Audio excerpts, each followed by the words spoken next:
আমি বুখারী পড়েছি ফরিদাবাদ মাদ্রাসার বড় হুজুর আব্দুল কুদ্দুস হাফিজাহুল্লাহ ওনার কাছে। উনি এই হাদিসটা বানায় বলেন নাই, উনি পড়েছেন শায়েখ আব্দুল কাইয়ুম রহমতুল্লাহি আলাইহি তিনার কাছে।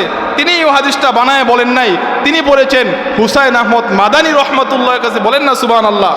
হুসাইন আহমদ মাদানী তিনি বানায় বলেন নাই, তিনি এই হাদিস পড়েছেন হুজ্জাতুল ইসলাম মাহমুদুল হাসান দেওবন্দির কাছে। তিনি এই হাদিস বানায় বলেন নাই, তিনি পড়েছেন কাসিম নানুতুবির কাছে। তিনি বানায় বলেন নাই, তিনি পড়েছেন শাহ ইসহাক আদ-দেহলভির কাছে। তিনি পড়েছেন শাহ আব্দুল গনি আল মুজাদ্দিদের কাছে। তিনি হাদিস বানায় বলেন নাই, তিনি পড়েছেন আবু তাহের আল মাদানির কাছে। তিনি হাদিস বানায় বলেন নাই, তিনি পড়েছেন ইব্রাহিম আল কুর্দির কাছে। ইব্রাহিম আল কুর্দি পড়েছেন আহমদ আল কুশাসির কাছে। আহমদ আল কুশাসি পড়েছেন আহমদ আস সানাউবির কাছে। আহমদ আস সানাউবি পড়েছেন জয়নুদ্দিন আল আনসারির কাছে। জয়নুদ্দিন আল আনসারি পড়েছেন আবুল ওয়াক্তের কাছে। আবুল ওয়াক্ত পড়েছেন আবু মুহাম্মদের কাছে। আবু মুহাম্মদ পড়েছেন আবুল কাইয়ুমের কাছে। উনি পড়েছেন আবু আবদুল্লাহ ফিরাবারির কাছে। আবু আবদুল্লাহ পড়েছেন মুহাম্মদ ইবনে ফুজাইলের কাছে। মুহাম্মদ ইবনে ফুজাইল পড়েছেন ওমরের কাছে। তিনি পড়েছেন আলকামা থেকে। আলকামা তিনি বানায় বলেন নাই, তিনি সরাসরি পড়েছেন রসুলের সাহাবী হযরতে আবু হুরায়রার কাছে। রসুলের সাহাবী হযরতে আবু হুরায়রা তিনি বানায় বলেন নাই, তিনি সরাসরি পড়েছেন আমার নবী, আপনার নবী, বিশ্ব নবী জনাবে মুহাম্মাদুর রাসূলুল্লাহ সাল্লাল্লাহু আলাইহি ওয়াসাল্লামের কাছে। আর আল্লাহর নবী জিন্দেগিতে একটা বানায়া কথা বলে না। রসুল জীবনে একটা মিথ্যা কথা বলে নাই, জীবনে একটা কথা বানায় বলে নাই। এখানে আমরা যারা আছি আমরা কেউ বলতে পারবো না হুজুর আমার জীবনে একটা মিথ্যা কথাও নাই, বলতে পারবো? কিন্তু আল্লাহর নবী উনি বালেগ জন্মের পর থেকে রসুলের সারা জিন্দেগিতে একটা মিথ্যা কথা বলে নাই। সম্মানিত হাজরিন, আমি যে আয়াতে কারিমা তিলাওয়াত করেছি, আমার আলোচ্য বিষয় আল্লাহ তাআলার পবিত্র কোরআন। যেহেতু হাফেজা, কোরআনের হাফেজা, এজন্য কোরআন সম্পর্কে আমি অল্প কিছু সময় আলোচনা করব। এরপরে আজকের যিনি বিশেষ আলোচক, প্রধান আলোচক, ওনারা এসেছেন, অবস্থান করতেছে, ওনারা বয়ান করবেন, আমরা মনোযোগ সহকারে শুনবো ইনশাআল্লাহ। মুরব্বী বাবারা এখানে যারা আছেন জবান খুলে বলবেন, আসমানের নিচে জমিনের উপরে সবচাইতে দামি কিতাব বলেন তো দেখি, তার নাম কি? জবান খুলে বলতে হবে, কোরআন। এর মধ্যে আমাদের কাহারও কোনো সন্দেহ? সবাই বলেন, সন্দেহ আছে নাকি কোরআন ছাড়া আরো দামি কোনো কিতাব আছে? নাই। কোরআন আসমানের নিচে জমিনের উপরে সবচাইতে দামি কিতাব আল্লাহর কোরআন। এর মধ্যে কাহারও কোনো সন্দেহ নাই। কেমন দামি কিতাব? কোরআন এমন দামি কিতাব, এই যে আমরা আমার হাতে যে কোরআন শরীফ দেখতেছেন, যদি আমরা এই কোরআনের দিকে তাকাই আল্লাহ আমলনামায় নেকি দিয়ে দিবেন। জোরে বলেন না সুবহানাল্লাহ, আরো জোরে বলেন সুবহানাল্লাহ। কেউ যদি বুকে নেয় আল্লাহ আমলনামায় নেকি দিয়ে দিবেন। কেউ যদি এই কোরআন শরীফ পড়ে, হাদিসের মধ্যে নবীজি বলেন মান ক্বারাআ হারফান মিন কিতাবিল্লাহ, যেই ব্যক্তি কোরআনের একটা হরফ পড়বে আল্লাহ তার আমলনামায় 10টা নেকি দান করবেন। কেউ যদি নামাজের মধ্যে পড়ে 100 নেকি দান করবেন। আরো জোরে বলেন না সুবহানাল্লাহ। কেউ যদি মাহে রমজানে তারাবির মধ্যে দাঁড়িয়ে পড়ে 1000 করে নেকি দান করবেন প্রতি হরফের বিনিময়ে। আর বলতে পারেন যে হুজুর আমাদের তো বয়স হয়ে গেছে, জিহ্বা মোটা হয়ে গেছে, আমরা পড়তে পারি না। আমরা যদি চেষ্টা করি, এই চেষ্টা করার কারণে আর আমরা হিম্মত করি, আর মসজিদের ইমাম সাহেবের কাছে, মাদ্রাসার উস্তাদের কাছে যদি আমরা ছাত্র হয়ে যাই, কোরআনের ছাত্র হই, প্রতি হরফে আল্লাহ 2000 করে নেকি দান করবে। জোরে বলেন না সুবহানাল্লাহ। তাহলে বলেন তো দেখি, এই কোরআনের দাম কম না বেশি? সবাই বলেন বেশি। বিসমিল্লাহির রহমানির রহিম। আর রহমান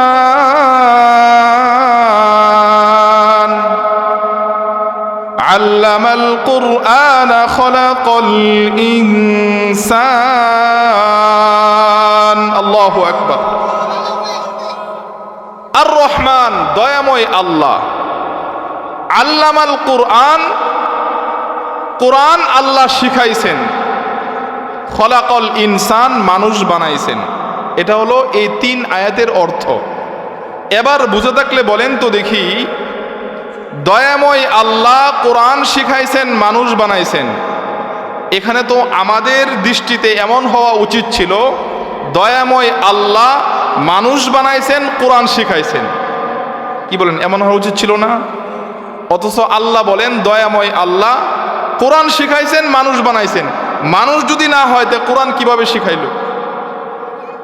তাহলে মনে হয় কোরআনে ভুল হয়েছে।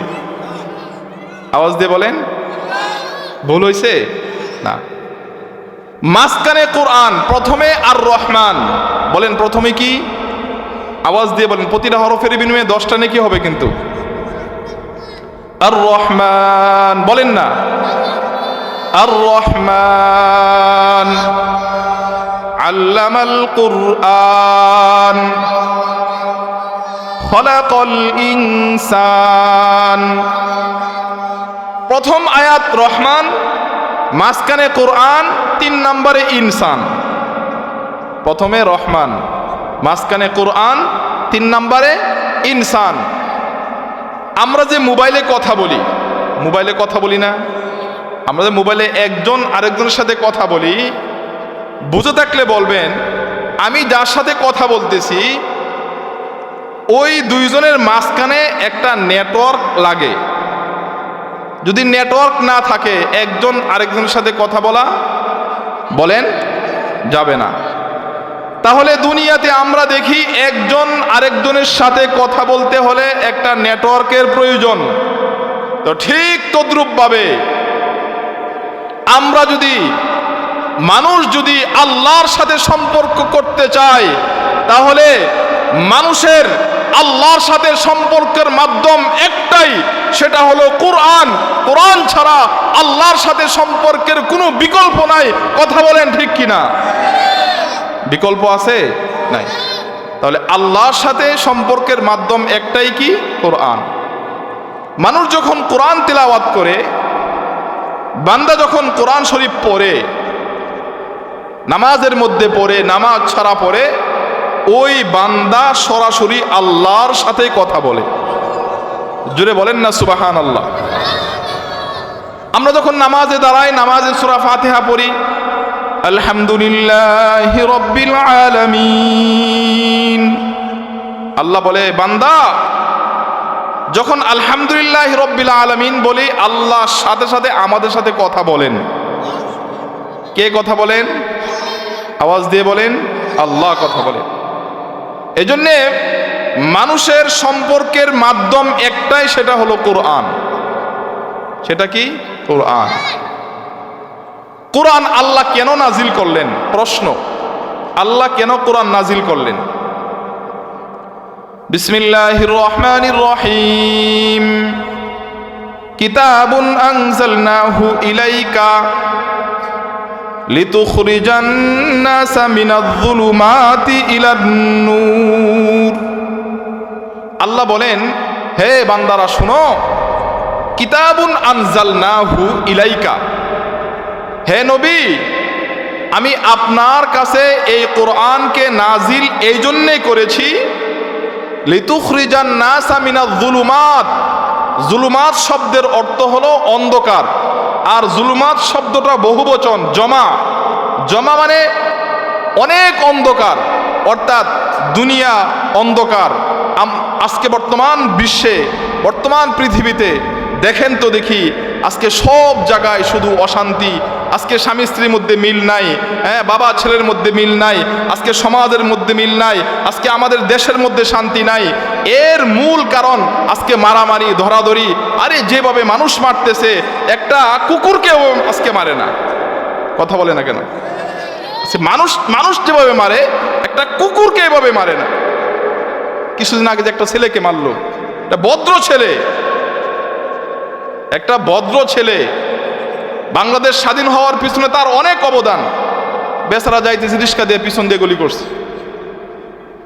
আল্লাহ তাকে জান্নাতের সর্বোচ্চ মাকাম দান করুক, চিৎকার করে বলেন আমিন। আজকে আমাদের সমাজের মধ্যে 4 বছরের একটা মেয়ে নিরাপত্তা নাই। কি বলেন? 20 বছরের একটা মেয়ে নিরাপত্তা নাই। পত্রিকা খুললে দেখা যায় ধর্ষণ। কেন? এই সব কিছুর মূল হলো আজকে আমরা কোরআন ছেড়ে দিয়েছি। কথা বলে না? আজকে আমরা কোরআন থেকে দূরে। আকাশে যখন এই যে এখন রাত্র, যখন সূর্য উদিত হবে, বলেন তো দেখি এই অন্ধকার থাকবে? তাহলে অন্ধকার দূর করার জন্য যেমন একটা সূর্যই যথেষ্ট, ঠিক তদ্রূপ ভাবে আমার ব্যক্তি জীবনে, আমার পারিবারিক জীবনে, আমার রাষ্ট্রীয় জীবনে, আমার দেশে, পুরো পৃথিবীতে যদি শান্তি আনতে চাই, আমরা শান্তি চাই, আল্লাহর কোরআন ছাড়া কোনো বিকল্প নাই। আল্লাহর কোরআন ছাড়া কোনো বিকল্প নাই। এই জন্যে আমরা যদি সুখ শান্তি চাই, তাহলে আল্লাহর কোরআনের দিকে ফিরে আসতে হবে, আল্লাহর কোরআনের দিকে ফিরে আসতে হবে। আর কোরআন এমন দামি কিতাব, এমন দামি। আজকে আমরা আমাদের পরিবারের মধ্যে সমাধান চাই, আমার সমাজের মধ্যে সমাধান চাই, শান্তি চাই। শান্তি আজকে আমরা খুঁজতেছি ভিন্ন রাস্তায়, ভিন্ন তরিকায়, ভিন্ন পদ্ধতিতে। আল্লাহর কসম করে বলি, যদি সুখ শান্তি পেতে চাই, একমাত্র দ্বীনের মধ্যে সুখ শান্তি, একমাত্র ইসলামের মধ্যে সুখ শান্তি, একমাত্র আল্লাহর কোরআনের মধ্যে সুখ শান্তি। কথা বলেন ঠিক কিনা? না, আইনুদ্দিন আল আজাদ রহমতুল্লাহ আলাইহির একটা গজল আছে খুব সুন্দর। যদি আমি গজল পারি না, বাকি আমার কাছে খুব ভালো লাগে। সমাধান সমাধান চাও যদি, বলেন না, সমাধান চাও যদি জীবনে বলেন না, ফিরে যাও খুঁজে নাও, চোখ রাখো কোরআনে। কথা বলেন ঠিক কিনা? সমাধান যদি আমরা চাই, তাহলে কোরআন লাগবে।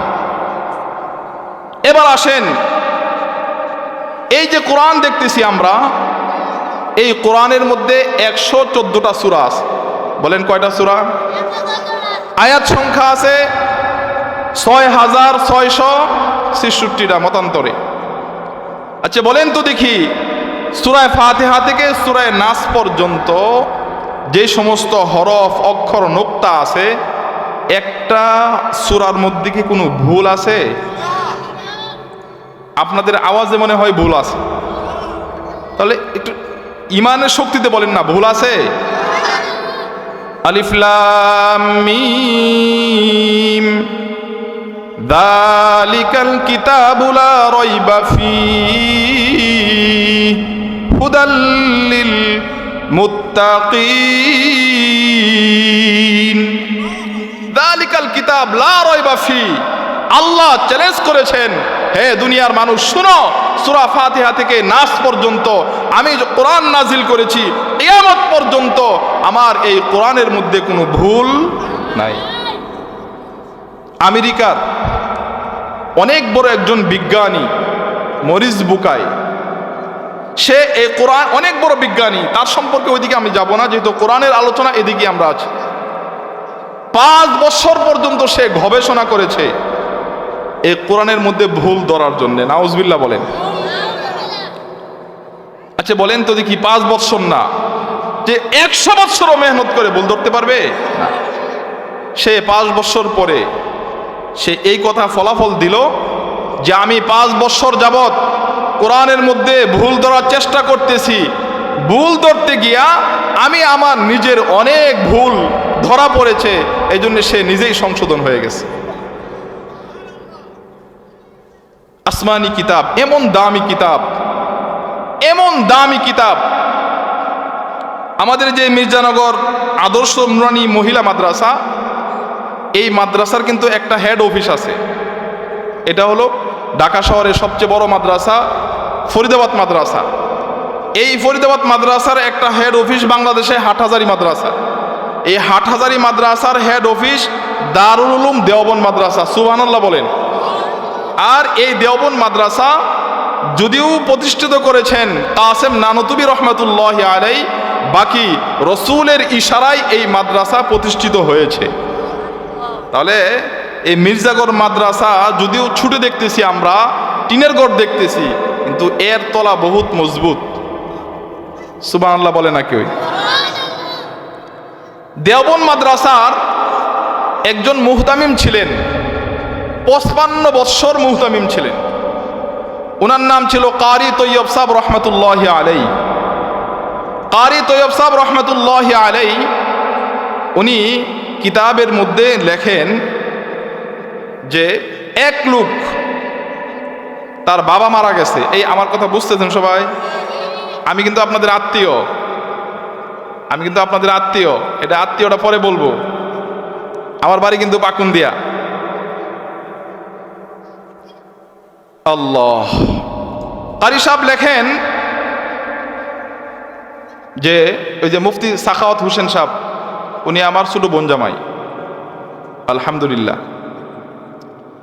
মানে এই এলাকায় যে মানে আমি জানি না, আসা হয় না তো ব্যস্ততার কারণে, যার কারণে এই যে মাত্র পরিচয় হয়েছে। সম্মানিত হাজরিন, কারি সাহেব লেখেন যে এক লোকের বাবা মারা গেছে, জানাজা পড়াবে লোক পাইতেছে না। আমাদের সমাজে অনেকেই আছে যে বাবা মারা জানাজাটা পড়াইতে পারে না। মুসলমান সন্তান, বাবা মারা গেছে, সন্তান হিসাবে জানাজা পড়াইতে পারে না। বলেন তো দেখি, এমন মুসলমান আমাদের সমাজে আছে না নাই? আছে না? অনেক শিক্ষিত, বাংলাদেশের ডিগ্রির অভাব নাই, জানাজার নিয়মটা পারে না। কি বলেন, আছে না? ঢাকা শহরে আমার এক মুসল্লি অনেক বড় পদে ছিল, বাবা মারা গেছে, বৃষ্টির দিন, বৃষ্টি পড়তেছে, যে আমরা বললাম যে লাশ মাঠে নিয়ে যাই, জানাজাটা মাঠে গিয়ে জানাজা পড়ি। ওই ভদ্রলোক বলতেছে, হুজুর মাঠে তো বৃষ্টি পড়তেছে, রুকু সেজদা দিব কিভাবে? আচ্ছা বলেন তো দেখি, জানাজার নামাজে কি রুকু সেজদা আছে? ওই ভদ্রলোক জানাজা পড়াবে, লোক পাইতেছে না, রাস্তার মধ্যে দাঁড়িয়ে আছে হুজুরের অপেক্ষায়। একজন দেখে, হুজুর দেখা যায় পাগড়ি আছে, জুব্বা আছে, তাকে নিয়ে আসলো। হুজুর জানাজাটা পড়ায় দেন। হুজুর জানাজা পড়াইলো, কাফন ছড়াইলো, সব করার পরে জানাজা শেষ করে উনি চলে যাইতেছেন, একটা চাকরি করে ইন্ডিয়া বড় একটা অফিসে। ওই অফিসে ঢোকার সময় তার আইডি কার্ডটা বাবা ওই ব্যক্তির কবরে পড়ে গেছে। এখন তো আর ঢুকতে পারে না, আইডি কার্ড ছাড়া অফিসে ঢুকতে পারে না। ওই ভদ্রলোক আবার বাড়িতে আসলো, গিয়ে ওই সন্তানকে বলতেছে, বাবা তোমার বাবার জানাজার ইমাম ছিলাম আমি, জানাজার দোহাই দিয়ে বলি বাবা, তোমার বাবার কবর থেকে আমার আইডি কার্ডটা একটু দিয়ে দাও, আইডি কার্ড ছাড়া তো আমি চাকরিতে ঢুকতে পারতেছি না। ছেলে বলল, ঠিক আছে, আপনার আইডি কার্ডটা আমরা সংগ্রহ করি। কিতাবের মধ্যে লেখে, আল্লামা কারি তৈয়ব সাহেব রহমাতুল্লাহি আলাইহি যখন সন্তানটা আইডি কার্ড তোলার জন্য বাবার কবরের পাশে গেল, মাটি সরানো শুরু করে দিল। কিতাবের মধ্যে লেখে, মাটি সরানোর সাথে সাথে ওই কবর থেকে মেশকে আম্বরের গ্রান বের হইতেছে। সুবহানাল্লাহ। অবাক হয়ে হুজুর ডাক দিয়ে বলতেছে, বাবা তোমার বাবার কি আমল ছিল, কারণ কি? মাত্র কবর দিলাম, কবর দেওয়ার সাথে সাথে তোমার বাবার কবরটা জান্নাতের বাগান হয়ে গেল, কারণ কি? সুবহানাল্লাহ বলেন না? সুবহানাল্লাহ। যুবক ডাক দিয়ে বলে, উস্তাদ, ও উস্তাদ, আমার বাবার কি আমল ছিল আমি জানি না, আমার মার কাছে জিজ্ঞাসা করেন। সাথে সাথে ওনার পরিবারকে ডাক দিয়ে বলতেছে, পর্দার আলে মা, ও মা, আপনার স্বামীর এমন কি আমল ছিল যে আমলের কারণে মাত্র কবরে রাখার সাথে সাথে আপনার স্বামীর কবরটা আল্লাহ পাক জান্নাতের বাগান বানায়া দিয়েছেন। সুবহানাল্লাহ। আমি জীবনে অনেক গান শুনেছি, এমন সুন্দর জান্নাতি গান আমি শুনি নাই। সুবহানাল্লাহ। এমন কি আমল করে মা পর্দার আড়াল থেকে ডাক দিয়ে বলে, উস্তাদজি আমার স্বামী তেমন কোনো আমল করে নাই, কিন্তু একটা আমল নিয়মিতই করত। এই আমলটা হলো, আমার স্বামী একজন ভদ্র মানুষ ছিল, গরিব মানুষ ছিল। সারাদিন কাজ করার পরে রাত্রিবেলায় ঈশান নামাজ পড়ে মসজিদ থেকে যখন বাসায় আসতো, আসার পরে আমার স্বামী কোরআন পড়তে পারতো না, কিন্তু আমার স্বামী আল্লাহর কালাম নিয়ে বুকে ধরে বলতো, হাদা কালামুল্লাহ, আয় আল্লাহ এটা তোমার কালাম, এর মধ্যে কোনো সন্দেহ নাই। আর কোরআন শরীফ খুলে খুলে তিনি হাতাইতেন আর বলতেন, হাদা কালামুল্লাহ। আমার স্বামীর এই আমলটাই ছিল। উস্তাদ ডাক দিয়ে বলে, মার বলতে হবে না, বুঝতে পেরেছি আপনার স্বামী একজন কোরআনকে মোহাব্বত করত, আর এই মোহাব্বতের কারণে কারি তৈয়ব সাহেব রহমতুল্লাহি আলাইহি বলেন, এই মোহাব্বতের কারণে, কোরআনকে মোহাব্বত করার কারণে কবরে রাখার সাথে সাথে আল্লাহ কবরটাকে জান্নাতের বাগান বানায়া দিয়েছে। এই জন্যে কোরআনকে যদি কেউ মোহাব্বত করে, তাহলে আল্লাহ তাআলা মরার সাথে সাথে তার কবরটা জান্নাতের বাগান হয়ে যাবে। কোরআন আল্লাহ কেন নাজিল করলেন? আল্লাহ নাজিল করলেন মানুষের হিদায়াতের জন্যে, মানুষের হিদায়াতের জন্যে। আমরা মনে করি আল্লাহ কোরআন নাজিল করছেন, যে বাড়িতে মানুষ মরবে ওই বাড়িতে পড়বে, 3 দিনের দিন পড়বে, 40 দিন পড়বে, আর কোরআন দরকার নেই। কি বলেন? এই জন্য নাজিল হয়েছে? কোরআন নাজিল হয়েছে সর্বদাই, সব সময় কোরআনের উপর আমল করার জন্য। কথা বলেন। একটা সময় ছিল এমন, যেহেতু মুরব্বী বাবারাই বেশি এখানে, আমি আপনাদেরকে দেখার পরে আসলেও দিলটা খুশি হয়ে গেছে। গতকালকে মাহফিল ছিল নারায়ণগঞ্জে, অনেক বড় মাহফিল। আমার বয়ান ছিল 11টার পরে। 11টার পরে যেই মানুষ ছিল, এশার পরে এর চাইতে বেশি এখানে মানুষ। বলতেছিলাম, আমরা মনে করি কোরআন নাজিল হয়েছে মানুষ মারা গেলে পড়ার জন্য, অথচ কোরআন নাজিল হয়েছে সবসময় পড়ার জন্যে, কোরআন অনুযায়ী আমল করার জন্যে। একটা সময় ছিল এমন, মুরব্বী বাবারা বলতে পারবেন, ফজরের নামাজের পরে আমিও দেখেছি আমাদের মা চাষিদেরকে ফজরের পরে আগে সূরা ইয়াসিন না পড়ে ঘরের সংসারে কোনো কাজ করতো না। কথা বলে না? আর এখন কোরআনের আওয়াজ তো কোনো বাড়িতেই নাই। রাত্রে 2টা 3টা পর্যন্ত মোবাইল চলে, গানের আওয়াজ চলে, সিরিয়াল যত অসভ্য চলে, ফজরের পরে কোরআনের কোনো আওয়াজ নাই। আর ওই সময় টাকা ছিল না, কিন্তু পরস্পরে এলাকার মধ্যে অনেক মিল মোহাব্বত ছিল। কথা বলে না? আর এখন আরে পাশে বাড়িতে মরা মরলে যায় না, যে হ্যাঁ মরছে আমার কি। অথচ আগে একটা এমন ছিল, এত সুন্দর একটা মুরগি দিয়ে পুরা বিয়া হয়ে গেছে। কথা বলে না? আর এখন কাঠ দিয়ে দাওয়াত করেও মন ভরাইতে পারে না। এর মূল কারণ আজকে কোরআন পড়া আমরা ছেড়ে দিয়েছি, আজকে কোরআন আমরা পড়ি না। বিসমিল্লাহির রহমানির রহিম। ইন্না আরাদনাল আমানাতা আলাস সামাওয়াতি ওয়াল আরদি ওয়াল জিবালি ফাআবাইনা আন ইয়াহমিলনাহা ওয়া আশফাকনা মিনহা ওয়া হামালাহাল ইনসান ইন্নাহু কানা যালুমান জাহুলা। আল্লাহ বলেন, হে দুনিয়ার মানুষ শোনো, আমি যখন এই কোরআন নাজিল করি, আমি প্রথমে আসমানকে বললাম, আসমান আমাদের উপরে যে দেখতেছি আসমান, এই আসমানটা দেখেন আমাদের একটা মাহফিলে কত খুঁটি দিয়া আমাদের এই সামিয়ানারা দাঁড় করাইছে, অথচ এই বিশাল আসমান দেখতেছি একটা খুঁটিও নাই। বলেন তো দেখি কার ইশারায়?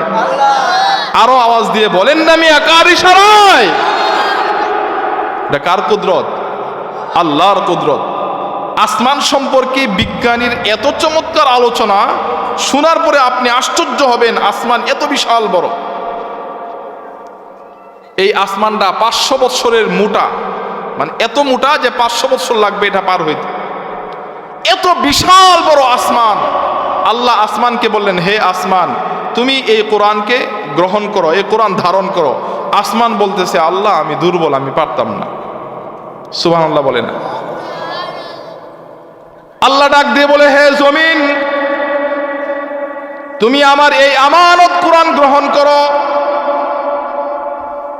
জমিন ডাক দিয়ে বলে, আল্লাহ আমি দুর্বল। সুবহানাল্লাহ বলে না? পাহাড়কে বলে, ওয়াল জিবাল, আল্লাহ পাহাড়কে ডাক দিয়ে বলে, হে পাহাড়, এত বিশাল বড় বড় পাহাড়।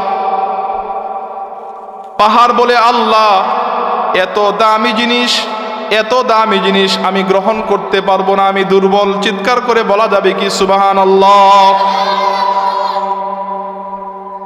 ইন্না আরাদনাল আমানাতা আলাস সামাওয়াতি ওয়াল আরদি ওয়াল জিবাল ফাআবাইনা আন ইয়াহমিলনাহা ওয়া আশফাকনা মিনহা। আসমান অস্বীকার করলো, জমিন অস্বীকার করলো, পাহাড় বিশাল মজবুত পাহাড় অস্বীকার করলো। আল্লাহ বলেন, এই আমানত এত দামি জিনিস, এত দামি জিনিস, এই আমানতটা আমি আমার আপনার কলিজার টুকরা এই মির্জানগর মাদ্রাসার মেয়েদের সিনার মধ্যে আমি এত দামি জিনিস আমানত রেখে দিলাম। বলেন না সুবহানাল্লাহ? এই কোরআন যার সিনার মধ্যে আছে, আওয়াজ দিয়ে বলেন, তার দাম কম না বেশি? আমাদের এলাকার এমপি সাহেব, প্রধানমন্ত্রী, তার চাইতে কেমন বেশি?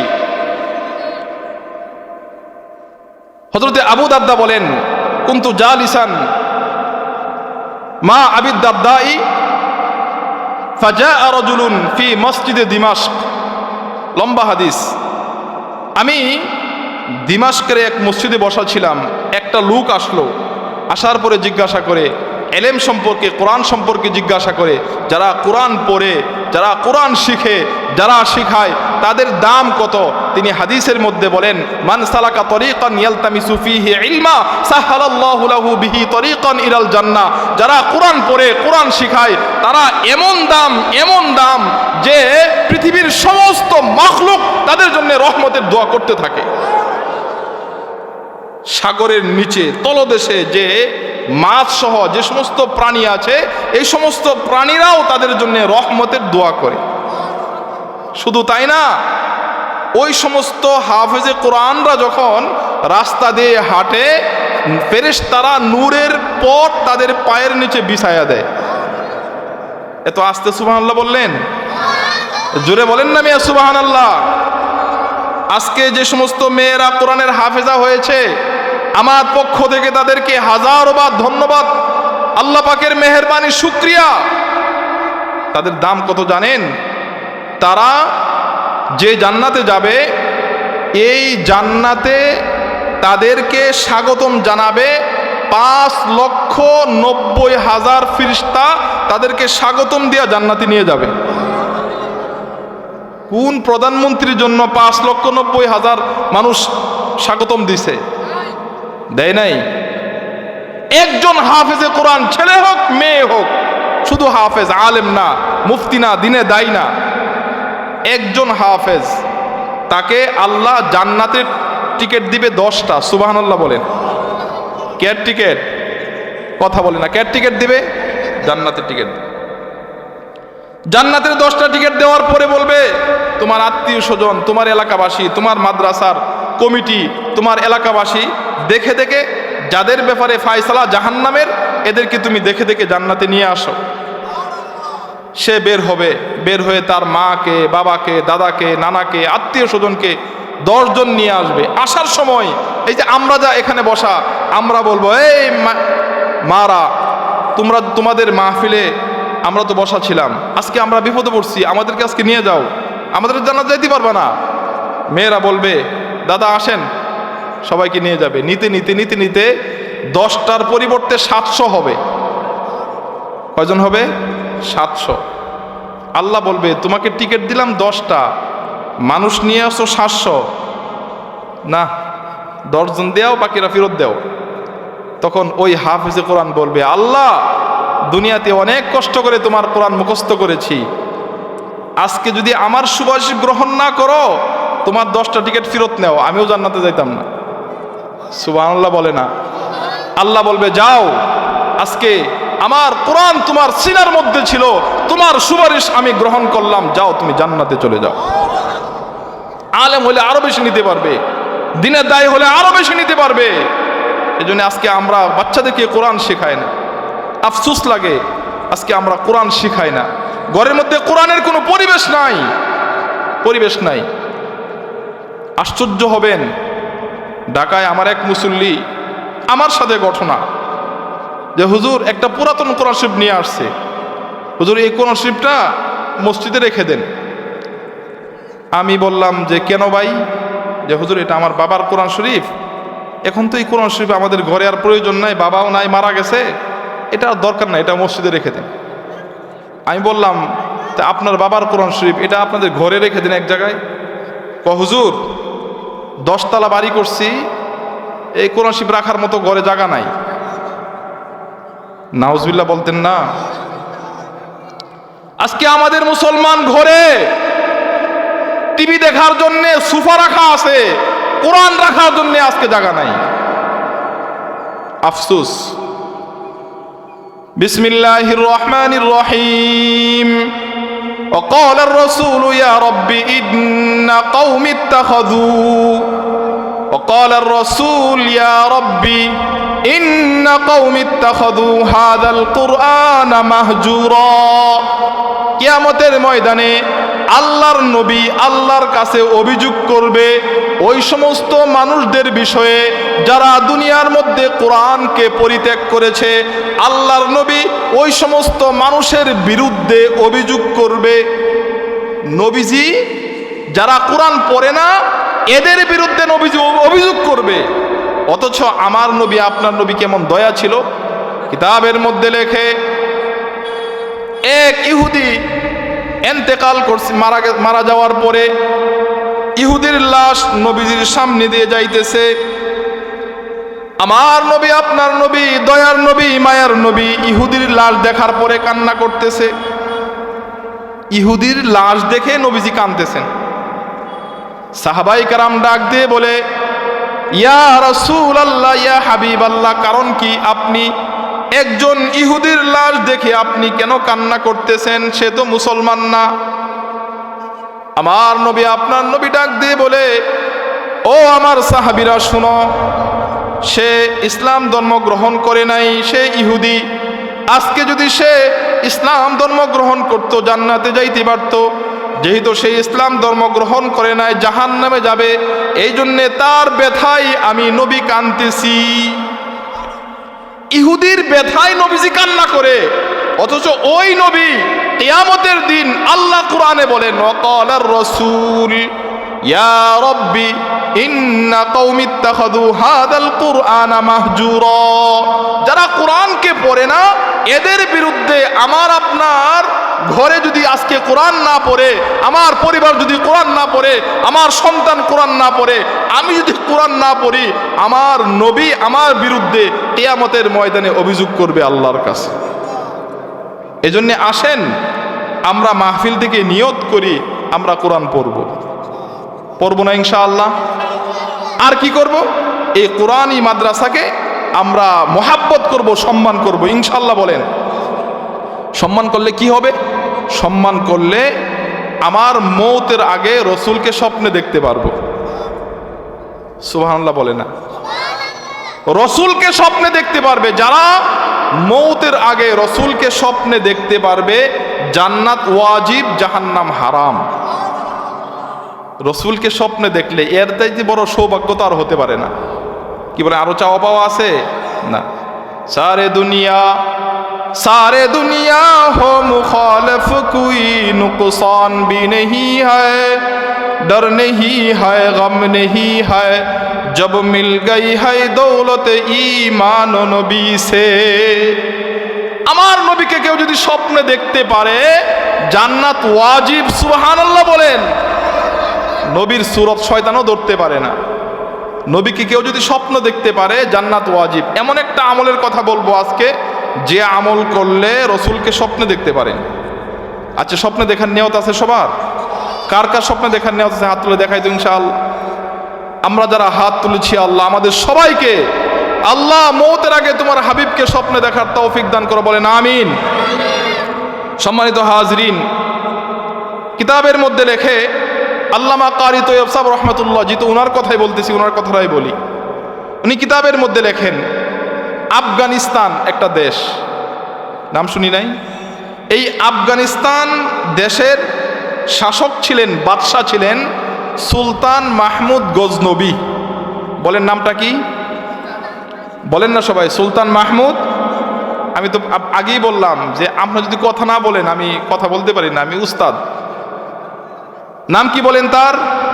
সুলতান মাহমুদ গজনবী। সুলতান মাহমুদ গজনবী আফগানিস্তানের একজন শাসক ছিলেন, বাদশাহ ছিলেন। বাকি উনি যে শাসক ছিলেন, বাদশাহ ছিলেন, আমাদের দেশের নেতার মতো ছিল না। ওনার মধ্যে আল্লাহর ভয় ছিল, সুবহানাল্লাহ বলেন। উনি উমর রাদিয়াল্লাহু আনহু সুন্নত আদায় করতেন, রাত্রিবেলায় একা একা যাইতেন, হাঁটতেন, এলাকায় ঘুরতেন। একদিনের ঘটনা, আল্লামা কারি তৈয়ব সাহেব রহমতুল্লাহি আলাইহি কিতাবের মধ্যে লেখে, সুলতান মাহমুদ গজনবী রাত্রিবেলায় একদিন একা একা গভীর রাত্রিতে তিনি একটা মহল্লায় ঢুকে পড়লেন। হাঁটতে হাঁটতে হাঁটতে একবারে গ্রামের প্রত্যন্ত অঞ্চলে ঢুকলেন। সুলতান মাহমুদ গজনবী হাঁটতে হাঁটতে হাঁটতে গিয়া দেখে চৌরাস্তার মাঝখানে একটা বাতি জ্বলতেছে, আর ওই বাতির পাশে 12 বৎসরের একটা যুবক কি যেন করতেছে। সুলতান মাহমুদ গজনবী মনে মনে ভয় পাইতেছেন, না জানি এত গভীর রাত্রে এই ছেলেটা কি আকাম কুকাম করতেছে, তাকে ধরতে হবেন। সুলতান মাহমুদ গজনবী ওই ছেলেটার পিছন দিয়া আস্তে আস্তে গেলেন। গিয়া দেখে রে, সুলতান মাহমুদ গজনবী গিয়া দেখে ওই চৌরাস্তার মধ্যে একটা বাতি জ্বলতেছে, আর ওই বাতির পার্শ্বে বসে 12 বৎসরের একটা ছেলে আল্লাহর কালাম তেলাওয়াত করতেছে। সুলতান মাহমুদ গজনবী 12 বৎসরের কোরআন পড়নেওয়ালা ছেলের সামনে নামাজের সুরতে দুই হাঁটু ফেলে সুন্দর করে আদবের সাথে বসলেন, সালাম দিলেন। সালাম দেওয়ার পরে ডাক দিয়ে বলে, বাবা কি ব্যাপার, কারণ কি এত রাত্রিতে তুমি এখানে কোরআন পড়তেছো, তোমার কি কোনো ভয় নাই? 12 বৎসরের সন্তান ডাক দিয়ে বলে, আপনি কে? আপনাকে চিনি না, আপনাকে জানি না, আপনার পরিচয় কি? তবে শুনে রাখেন, আমি এখানে 1 দিন নয়, 2 দিন নয়, 1 মাস নয়, 2 মাস নয়, আজ থেকে 6 মাস পর্যন্ত আমি এই গভীর রাত্রিতে অন্ধকারে এই আলোর কাছে আমি আল্লাহর কালাম তিলাওয়াত করি। সুলতান মাহমুদ গজনবী বলে, তোমার পরিচয় কি বাবা? 12 বৎসরের সন্তান ডাক দিয়ে বলে, আপনার পরিচয় আগে দেন। উনি বলতেছে, আমি এই দেশের বাদশাহ সুলতান মাহমুদ। তোমার পরিচয় কি? 12 বৎসরের সন্তান ডাক দিয়ে বলে, বাদশাহ আমার পরিচয় হলো, পাশে যে একটা মাদ্রাসা দেখতেছেন, এই মাদ্রাসায় আমি কোরআন পড়ি, হেফজ পড়ি, হাফেজ হইতেছি। সুলতান মাহমুদ গজনবী ডাক দিয়ে বলে, বাবা এত গভীর রাত্রিতে তুমি এখানে কি করো, এখানে কেন? ছেলেটা ডাক দিয়ে বলে, বাদশাহ আমার মা নাই, আমার বাবা নাই, আমি একজন ইয়েতিম সন্তান। মাদ্রাসায় 10টা পর্যন্ত ক্লাস হয়, 10টার পরে আমার সকল সাথীরা বন্ধুরা বাতি নিভায়া দেয়। বাতি নিবানোর পরে, ও বাদশাহ আমি একজন ইয়েতিম সন্তান হওয়ার কারণে এই পরিমাণ টাকা আমার কাছে নাই, যেই টাকা দিয়ে আমি তেল কিনতে পারি অথবা লাইট ব্যবস্থা করতে পারি। যেহেতু সরকারিভাবে চৌরাস্তার মধ্যে লাইট জ্বলে, আর এখানে বসে বসে আমি আল্লাহর কালাম মুখস্থ করি, সুবহানাল্লাহ। এই কথা শোনার পরে সুলতান মাহমুদ গজনবী আসমানের দিকে তাকায়া 2 হাত তুলে বলে, আল্লাহ আমার রাজ্যের মধ্যে কোরআন শিখবে, কোরআন মুখস্থ করবে। তেলের অভাবে একটা ছেলে তেল কিনতে পারে না, বাতি কিনতে পারে না। বাতির অভাবে আমার রাজ্যের মধ্যে রাত্রের অন্ধকারে রাস্তার মধ্যে বসে কোরআন পড়ে। আয় আল্লাহ, আমি কিয়ামতের ময়দানে কি জবাব দিব?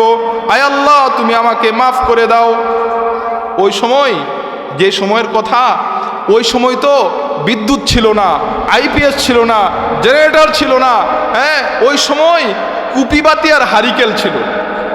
এটা যুবকরা চিনবে না, মুরব্বী বাবারা চিনবে, কুপিবাতি বা হারিকেল। ওই সময় হারিকেল বা কুপিবাতি দিয়া জ্বালায়া ছাত্ররা পড়তো। এই ছেলের কাছে এই হারিকেল অথবা কুপিবাতি জ্বালাবে, কেরাসিন তেল কেনার মতো টাকা ওনার কাছে নাই। সুলতান মাহমুদ বলে, বাবা, মাথা হাতায় বলে, বাবা, আগামীকাল সকালবেলায় তুমি আমার দরবারে যাইবা, তোমার যা যা প্রয়োজন সব কিছু আমি দিয়ে দিব। পরদিন তিনি অফিসে গেলেন, গিয়া বলতেছে, আজকে আমার রাজ্যের মধ্যে আর কোনো কাজ হবে না। আজকের প্রোগ্রাম একটাই, একটা ছেলে 12 বৎসরের বয়স, কোরআনওয়ালা, কোরআন পড়নেওয়ালা আমার কাছে আসবে, তাকে সম্মান করা, তার হাজত পুরা করা, আজকে এটা আমার জিম্মাদারি, আর কোনো কাজ আমার নাই। সকালবেলায় অফিসে গিয়া তার সৈন্য সবাইকে বলে দিছে, সবাই প্রস্তুত থাকো, একটা ছেলে আসবে। কিন্তু সারাদিন অপেক্ষা করার পরে ছেলেটা আসে নাই।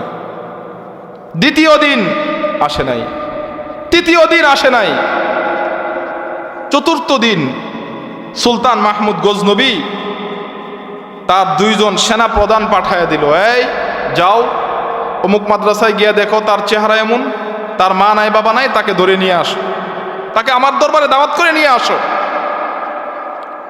2 জন সেনা প্রধান গেল 12 বৎসরের কোরআন পড়নেওয়ালার কাছে, গিয়া বলতেছে, বাবা চলো যাই, আমাদের বাদশাহ তোমাকে সালাম জানাইছেন, আসো যাই। উনি বলতেছে, না, আমি যাব না। ওই সেনা প্রধান 2 জন বলতেছে, বাবা একটু মনোযোগ দিয়ে শুনেন। ওই সেনা প্রধান বলতেছে, বাবা তুমি 3 দিন পর্যন্ত না যাওয়ার কারণে আমাদের দেশের বাদশাহ 3 দিন পর্যন্ত 1 গ্লাস পানিও পান করে নাই। তুমি যদি না যাও আমাদের বাদশাহ না খেয়ে মারা যাবে, মেহেরবানি করে আসো না যাই। আবদার শোনার পরে আসলো। আসার পরে সুলতান মাহমুদ গজনবী ডাক দিয়ে বলে, বাবা আমি তোমাকে দাওয়াত করে আসলাম, আমার দরবারে আসার জন্য কেন আসো নাই? 12 বৎসরের কোরআন পড়নেওয়ালা ছেলেটা কি সুন্দর উত্তর দেয় দেখেন। 12 বৎসরের কোরআন পড়নেওয়ালা ডাক দিয়ে বলে, ও বাদশাহ সুলতান মাহমুদ, আমার প্রয়োজন, আমার যা যা প্রয়োজন আমি আপনার কাছে কেন বলবো? আমার প্রয়োজন যার কাছে বলার তার কাছেই বলতেছি। আমার প্রয়োজনগুলি আপনার কাছে কেন বলবো? আমার প্রয়োজন যার কাছে বলার, আমি তো তার কাছেই বলতেছি, আপনার কাছে কেন বলবো? এই কথা শোনার পরে সুলতান মাহমুদ গজনবী চোখ থেকে ঝরঝর করে পানি ঝরতেছে। সুলতান মাহমুদ আর দেরি করে নাই, সাথে সাথে একটা কাগজ দিলেন, একটা কলম দিলেন। কাগজ কলম দিয়ে বলতেছে, বাবা তোমার কি প্রয়োজন, তোমার কি কি লাগবে বলো তো। এই 12 মাসের হিসাব করে যা যা প্রয়োজন, চিকিৎসা বাবদ, বেতন, এরপরে তেল বাবদ সব কিছু দিয়া সে বলতেছে, সম্মানের সাথে তাকে মাদ্রাসায় পাঠায় দিল। যাওয়ার পথে সে বলতেছে, বাবা তোমার কাছে আমি 2টা দোয়া চাই। বলেন কয়টা দোয়া? 2টা দোয়া চাই। 1 নাম্বার, বাবা আমি সুলতান মাহমুদ আজ থেকে 12 বৎসর পর্যন্ত আমার দিলের খুব ইচ্ছা, আমি দিনের বেলায় সারাদিন কাজ করি, রাত্রিবেলায় আমল করি।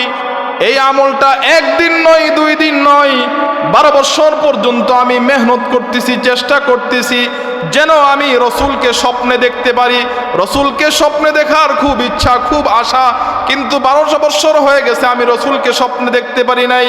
ও বাবা, তোমার মাথায় হাত দিয়ে বলি, তুমি আমার জন্য একটু দোয়া করো, আমি যেন রসুলকে মৌতের আগে একবার স্বপ্নে দেখতে পারি। মাদ্রাসার ছেলেটা যখন মাদ্রাসায় গেল, মাদ্রাসায় যাওয়ার পরে আমাদের এই যে ছেলেরা বসা, মাশাআল্লাহ, এত সুন্দর দেখেন, মাথায় পাগড়ি, হ্যাঁ, মনে হয় আসমানের ফিরিস্তা। সুবহানাল্লাহ বলেন না। আল্লাহ এই সমস্ত ছাত্রদেরকে জমানার সবচাইতে বড় আলেম বানায় দেখ, চিৎকার করে বলেন আমিন। মাদ্রাসা, ওই ছাত্রটা যখন মাদ্রাসায় আসলো, মাদ্রাসায় আসার পরে আমাদের কওমি মাদ্রাসার হালত অনেকে জানেন, অনেকে জানেন না। কওমি মাদ্রাসার হালত হলো শেষ রাত্রে ফজরের আজানের 1 ঘন্টা আগে তারা উঠে কি করে, তারা এই ঠান্ডা পানি দিয়া, শীতের দিন ঠান্ডা পানি দিয়া অজু করে। আমরা তো এই শীতের কারণে ফজরের সময় উঠি না, আর এই সমস্ত ছাত্ররা আজানের আরো 1 ঘন্টা আগে উঠে ঠান্ডা পানি দিয়া অজু করে। অজু করার পরে তাহাজ্জুদ নামাজের নিয়তে যখন নামাজের মুসল্লায় দাঁড়ায়, আর নামাজের মুসল্লা দাঁড়ানোর পরে আমরা তো সবাই ঘুমাইতেছি, আমরা মনে করি আমাদের এই দেশ, এই সুন্দর দেশ, এই দেশ যে কাদের উসিলায় টিকে আছে, যে সমস্ত অন্যায় গুনাহ বেবিচার হইতেছে, আমার মনে হয় আল্লাহর কসম করে বলি, এই আমার দেশের কওমি মাদ্রাসার এই সমস্ত মাসুম সন্তানরা যখন তাহাজ্জুদের নামাজের নিয়তে নামাজের মুসল্লায় দাঁড়িয়ে যায়, এই সমস্ত ছাত্রদের উসিলায় আল্লাহ আমাদেরকে টিকায় রাখছেন, না হয় আমাদেরকে ধ্বংস করে দিতেন। তাহাজ্জুদের নামায় সবাই ঘুমাইতেছে, এরা যখন হাত তুলে যা বলে আল্লাহর সাথে তা দিয়ে দেয়। জোরে সুবহানাল্লাহ বলেন না। কেন? আমাদের দেশে কিছুদিন আগে একটা ভূমিকম্প হয়েছিল না?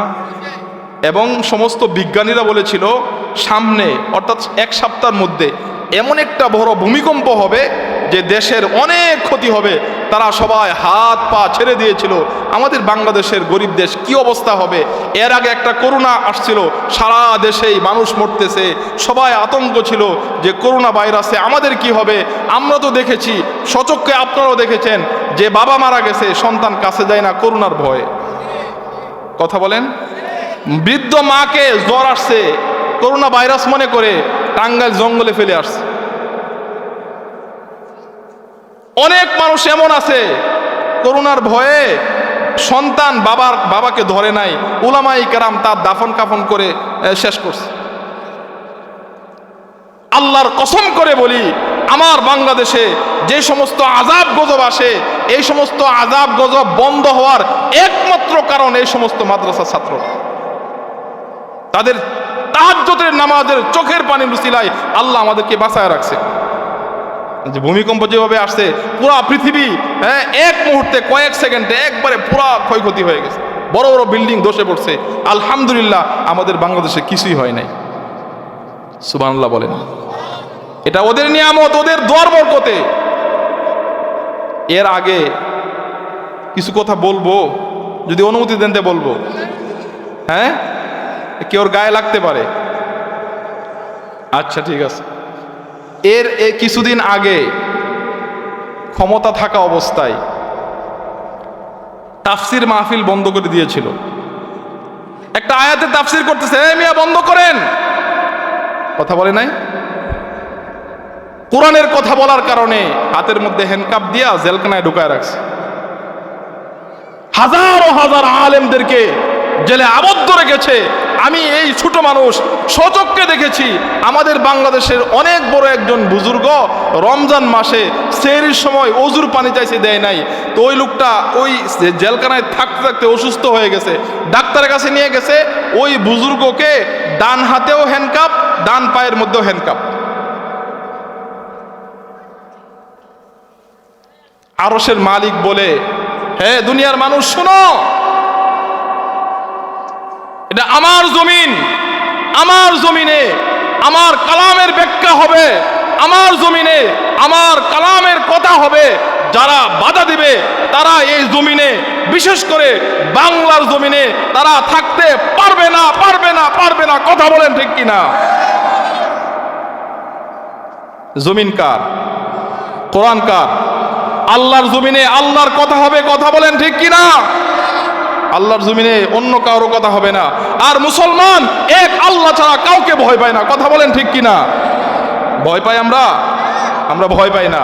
মুসলমান জাতি ভয় পায় না। কেন? মুসলমান মরলে শহীদ আর বাঁচলে গাজী। ভয় পায় কাফের মুশরিকরা, মৃত্যুকে ভয় পায়, আমরা মৃত্যুকে ভয় পাই না। আরে যদি কোরআনের কথা বলতে গিয়া আমার মতো মৌলবীকে যদি 1000 বার শহীদ করা হয়, আমি প্রস্তুত আছি। কথা বলে না। এজন্যে বর্তমান যে আপনার সরকার আছে, আমরা বারবার প্রস্তাব দিয়েছি যে আমরা দল ভিন্ন করতে পারি, আমাদের দল ভিন্ন হইতে পারে, কিন্তু কোরআন এক। কথা বলে না। আমাদের রসুল এক, আমাদের দিন এক, আমাদের ইসলাম এক। অতএব যারা কোরআনের বিরোধিতা করবে, রসুলের সম্মানে, রসুলের ইজ্জতের ব্যাপারে কেউ যদি কটূক্তি করে, ওলামায়ে কেরামকে কেউ কটূক্তি করে, আমাদের দাবি একটা, তাদেরকে ফাঁসির মঞ্চে ঝুলাইতে হবে। সুলতান মাহমুদ গজনবী ছেলেকে বলল, বাবা আমার জন্য দোয়া করবা। সুলতান মাহমুদ গজনবী উনি চলে গেলেন, মাদ্রাসা ছাত্ররা মনে আছে না? চলে যাওয়ার পরে ওই ছেলেটা তাহাজ্জুদের সময় উঠে বলতেছে, আল্লাহ আল্লাহ, গতকাল রাত্রে যে লোকটা আমাকে সহযোগিতা করেছে তার দিলের সমস্ত নেক বাসনা পুরা করে দাও, বলেন আমিন।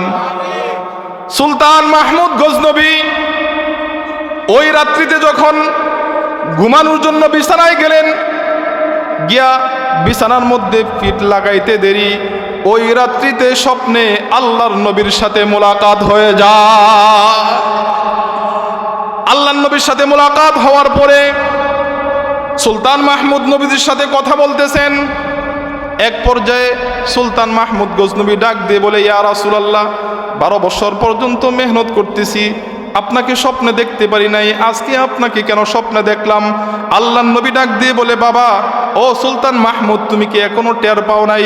আগামীকাল আমার কোরআন পড়নেওয়ালা একজনকে তুমি সম্মান করার কারণে আল্লাহ পাক রব্বুল আলামিন আমাকে আদেশ করেছেন সুলতান মাহমুদের সাথে আমি নবীজি মুলাকাত করার জন্যে।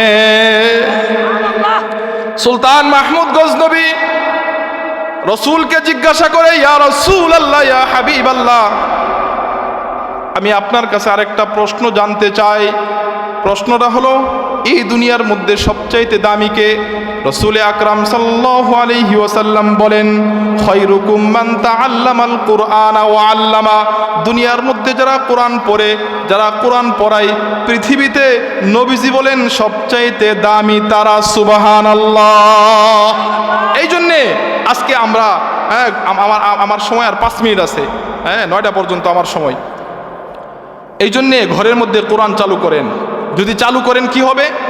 আমাদের সমাজের মধ্যে এই যে বাচ্চা গর্ভে আসলে আমরা কি করি, যদি টাকা থাকে বা ছেলে যদি বিদেশ থাকে, এই অবসর সময় কাজে লাগানোর জন্য একটা বড় মোবাইল কিনে দেয়। কথা বলে না। গর্ভে আসার পরে মোবাইল কিনে, আমার বৌমার কাজ কি, অবসর সময় কাটানোর জন্য মোবাইল কিনে দেয়, একটা ডিশের লাইন লাগাই দেয়, বড় একটা টিভি এনে দেয় অবসর সময় কাটানোর জন্য। অথচ আগে এক সময় ছিল, বাচ্চা গর্ভে আসলে 24 ঘন্টায় কোরআন নিয়ে ভরে থাকতো। কোরআন পড়তে না পারলে জবানের মধ্যে জিকির ছিল। কথা বলে না। যার কারণে আগে সিজারও লাগে নাই, সহজও হয়েছে। আর বাচ্চাও, যেই বাচ্চাটা গর্ভে আসার পরে মা কোরআন তেলাওয়াত করে, ওই বাচ্চা ভূমিষ্ঠ হওয়ার পরে 18 পারা কোরআনের হাফেজ হয়ে জন্ম হয়। আর এখন কোরআন তেলাওয়াত নাই, জবানে জিকির নাই, 24 ঘন্টা মোবাইল দেখে অশ্লীল ছবি দেখতেছে। আর আগে থেকে সহি নিয়ত করে যে নর্মালি নিব না, ডাইরেক্ট হাসপাতালে যাবে, টাকা জমাইতেছে। কথা বলে না। কি হয়? হাসপাতাল যাওয়ার পরে আজান হয় না, ইকামত হয় না, সুন্নত তরিকা আদায় হয় না। ডাক্তাররা, ছেলেরা, বিবি সাহেবের সব উলঙ্গ দেখতেছে। এই ছেলে যখন বড় হয়, আপনি যে তার এত বড় ক্ষতি করলেন, এই ছেলেটা বড় হইতেছে আর মা বাবার অশান্তি বাড়তেছে, অশান্তি বাড়বে। এইভাবে একটা সময় দেখবেন ওই ছেলেটাই তার মাকে, তার বাবাকে বৃদ্ধাশ্রমে রেখে আসে। কেন? ছেলেকে কোরআনের জ্ঞান তাকে দেয় নাই। এই জন্যে ঘরের মধ্যে কোরআনের আইন চালু করেন, বাধ্যতামূলক করে দিন, কোরআন পড়তে হবে। আমার ঘরে থাকতে হলে কোরআন পড়তে হবে, আমার ঘরে থাকতে হলে পর্দা করতে হবে। কথা বলে না। পর্দার কথা বলবেন তো? আজকে আমাদের সমাজে পর্দা আছে। কেমন পর্দা আছে? মনে করেন হাজী সাহেব বছরে বছরে হজ করে, সিল্লা দিতেছে, দান করতেছে, কিন্তু নিজের বিবি যখন মার্কেটে যায় পেট দেখা যায়। দিনে 5 বার নামাজ ফরজ, বছরে 1 বার টাকা থাকলে হজ ফরজ, রমজান মাসে বৎসরে 1 মাস রোজা রাখা ফরজ, কিন্তু পর্দা সারা বৎসর মওত পর্যন্ত পর্দা ফরজ। আপনি হজ করতেছেন, বিবি পর্দা করে না, হজের কোনো দাম নাই। দান করতেছেন, বিবি পর্দা করে না, কোনো দাম নাই। আমাদের সমাজের পর্দা আছে, এই পর্দাকে সেকা করে দরজা আর জানালায় কথা বলে না। ওই দিনে এক বাসায় গেছি, 3 লাখ টাকার পর্দা লাগাইছে, 3 লাখ টাকার পর্দা, অথচ বিবি সাহেবের পেট দেখা যায়। পর্দা নিয়ে আসেন, কোরআন পড়ান, জিকির করান। সবচেয়ে সহজ একটা আমল বলে দেই, বুখারী শরীফের শেষ হাদিস। এই মাদ্রাসা একটা সময় বুখারী শরীফের দরস হবে, আল্লাহ কবুল করুক, বলেন আমিন। বুখারী শরীফের শেষ হাদিস, قال رسول الله صلى الله عليه وسلم كلمتان حبيبتان إلى الرحمن ثقيلتان على اللسان خفيفتان في الميزان فسبحان الله وبحمده سبحان الله العظيم। দুইটা শব্দ, সুবহানাল্লাহি ওয়া বিহামদিহি, সুবহানাল্লাহিল আযীম। বলেন না সুবহানাল্লাহি ওয়া বিহামদিহি, সবাই বলেন না মিয়া, সুবহানাল্লাহি ওয়া বিহামদিহি সুবহানাল্লাহিল আযীম। এই দুইটা শব্দ যারা পড়েছি আমরা, আমাদের আমলনামায় জমিন থেকে আসমান পর্যন্ত যে খালি জায়গা দেখা যায়, পুরোটা আমলনামা আল্লাহ আমল দিয়া ভরপুর করে দিয়েছেন। সুবহানাল্লাহি ওয়া বিহামদিহি, বুখারী শরীফের শেষ হাদিস। কালিমাতানে হাবিবাতানে ইলার রহমান, আল্লাহর কাছে সবচাইতে প্রিয় দুইটা শব্দ, সুবহানাল্লাহ বলেন। জবানেও সহজ, খাফিফাতান আলাল লিসান সাকিলাতান ফিল মিজান, মিজানের পাল্লাও অনেক ভারী হবে। সবচেয়ে সহজ কি? সুবহানাল্লাহি ওয়া বিহামদিহি সুবহানাল্লাহিল আযীম। অনেকে মনে করে হুজুর এত সহজ আমল, এত ফজিলত। এটা বুখারী শরীফের শেষ হাদিস। আমি বুখারী পড়েছি, ফরিদাবাদ মাদ্রাসার বড় হুজুর আব্দুল কুদ্দুস হাফিজাহুল্লাহ ওনার কাছে।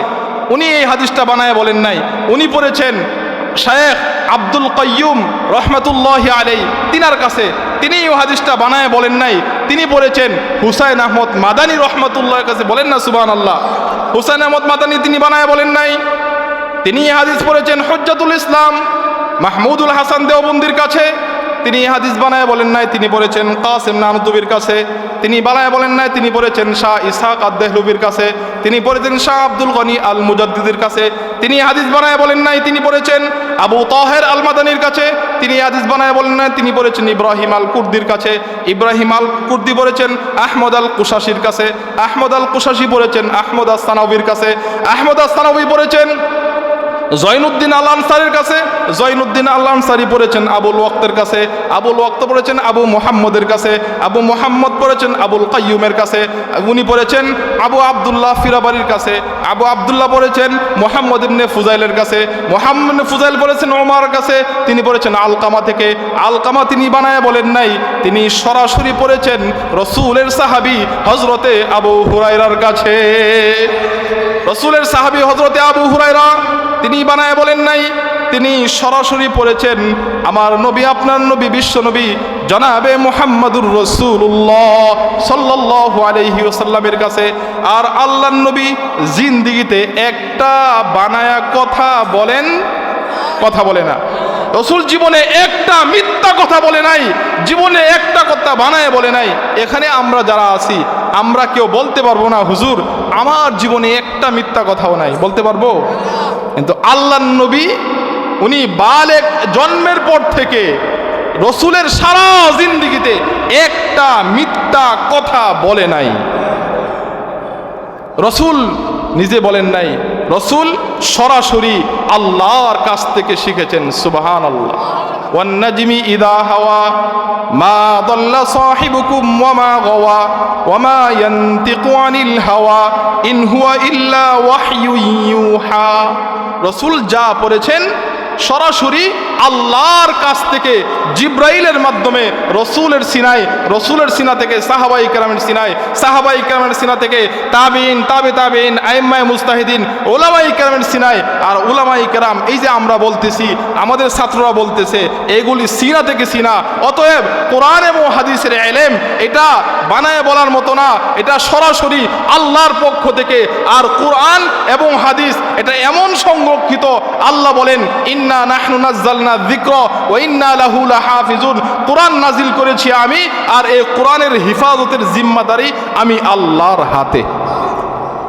সম্মানিত হাজিরিন, আমার সময় শেষ, এজন্য আমি বলবো যে কোরআন পড়েন, কোরআন পড়ান, সন্তানদেরকে কোরআন পড়ান, আর ঘরের মধ্যে দস্তরখানের আমল করেন, ঘরের মধ্যে দস্তরখানার আমল করেন। কেউ যদি দস্তর উপর আমল করে একটা বাদ পড়ে যায়, 100 রাকাত তাহাজ্জুদের নেকি হবে। কেউ যদি তুলে খায়, হ্যাঁ, তার বড় ধরনের কোনো রোগ হবে না, মুসিবত আসবে না, পেরেশানি